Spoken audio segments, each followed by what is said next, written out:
Hello ಎಲ್ರಿಗೂ ನಮಸ್ಕಾರ. So ಇವತ್ತು ನಾನು ಆಚೆ ಹೊರಟಿದ್ದೀನಿ. ಯಶವಂತಪುರದಿಂದ ಟ್ರೈನ್ ಇತ್ತು 4:15ಗೆ. ನನಗೆ ಕರೆಕ್ಟ್ ಟೈಮ್ಗೆ ನಾನು ಟ್ರೈನ್ ಬಂದು ಹೊಟ್ಟಿದ್ದು ಮಾತ್ರ 5 ಕಾಲ್ಗೆ ಆಯಿತು. ಅದು ತುಂಬಾ ಲೇಟ್ ಆಗಿಬಿಡುತ್ತೆ ಅಂತ ಹೇಳಿ ಟ್ರೈನ್ ಜರ್ನಲ್ಲಿದ್ದಾಗಲೇ ನಾನು ರೂಮೆಲ್ಲ ಬುಕ್ ಮಾಡ್ಕೊಂಡಿದ್ದಾಯಿತು. ಕೆಲವೊಂದ್ಸಲ ಹೋಗೋ ಜಾಗಕ್ಕಿಂತ ಹೋಗ್ತಿರೋ ದಾರಿ ಸೂಪರಾಗಿರುತ್ತೆ ಅಂತ ಹೇಳ್ತಾರಲ್ಲ, ಹಾಗಿತ್ತು ನನ್ನ ಟ್ರೈನ್ ಜರ್ನಿ.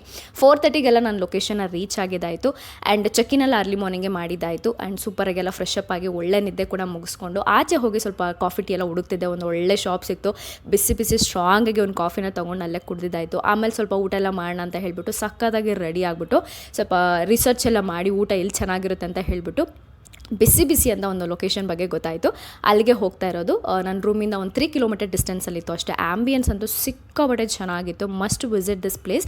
ನಾನಿಲ್ಲಿ ವೆಜ್ ತೊಗೊಂಡೆ 345 ರುಪೀಸು. ನಾನ್ ವೆಜ್ ಏನಾರು ಬೇಕಂದರೆ 640 650 ರುಪೀಸ್ ಇರುತ್ತೆ. ಎಲ್ಲನೂ ಕೊಡ್ತಾರೆ. ಆ್ಯಂಡ್ ಪ್ರಾನ್ಸು ಫಿಶ್ಶು ಎಲ್ಲನೂ ಇನ್ಕ್ಲೂಡ್ ಆಗಿರುತ್ತೆ. ತುಂಬಾ ಚೆನ್ನಾಗಿತ್ತು. ಐ ಹೋಪ್ ನಿಮಗೆ ವಿಡಿಯೋ ಇಷ್ಟ ಆಗಿದೆ ಅಂತ ಅನ್ಕೋತೀನಿ. Follow for more. ಸಿಗ್ತೀನಿ ನಾನು ನಮ್ಮ ಮುಂದಿನ ವಿಡಿಯೋದಲ್ಲಿ. ಓಕೆ, ಬಾಯ್.